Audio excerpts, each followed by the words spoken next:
தன் வீட்டு காரியங்களை நிர்வகிக்கிறவளாய் ஒரு பெண் இருக்க வேண்டும், ஒரு மனைவி இருக்க வேண்டும். அப்படின்னா வீட்டில் என்ன இருக்குது என்ன இல்லை, வீட்டில் இருக்கவங்களுக்கு என்னென்ன செய்யணும், வீட்டில் இருக்கவங்களுக்கு என்னென்ன தேவை, இப்படிப்பட்ட எல்லா டீட்டெயில்ஸும் ஒரு மனைவிக்கு தெரிய வேண்டும். அப்படி தான் மாமியாருக்கு தெரியும். மாமியார்கிட்ட நீங்கள் கேட்டு பாருங்கள், மாமியாருக்கு தெரியும் அரிசி இருக்கா, பருப்பு இருக்கா, எது கம்மியாச்சு, மிளகுத்தூள் கம்மியாக இருக்கா, உப்பு கம்மியாக இருக்கா, எல்லா டீட்டெயிலும் தெரியும். அதே மாதிரி பசங்களுக்கு என்ன பிடிக்கும் என்ன பிடிக்காது, அப்பாவுக்கு என்ன பிடிக்கும் என்ன பிடிக்காது, வீட்டில் என்ன இருக்குது என்ன இல்லை, என்னென்ன காரியங்கள் வீட்டுக்கு அடுத்து செய்யணும், என்னென்ன காரியங்களை என்னென்ன செலவுகளை குறைக்கணும், எல்லா டீட்டெயிலும் அந்த வீட்டில் இருக்கிற அந்த அந்த தாய்க்கு தெரியும்.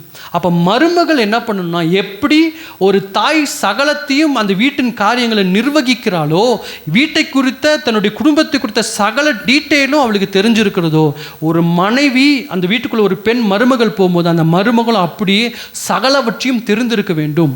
தன்னுடைய பெண்களை தன்னுடைய குடும்பத்தாரை கவனிக்கிறவளாக இருக்கணும். கல்யாணம் ஆகிட்டு வந்துட்டிங்கன்னா உங்கள் ஹஸ்பண்டை மட்டும் தான் கவனிக்கணும்னு நீங்கள் இருந்தீங்கன்னா நீங்கள் சரியான குணசாலியான பெண் கிடையாது. நீ கல்யாணம் பண்ணிட்டு வந்தாலும் உன் கணவனை நீ கவனித்தாலும் உன் வீட்டில் இருக்கிற மற்றவங்களையும் நீ கவனிக்க வேண்டிய பொறுப்பு உனக்கு இருக்குது.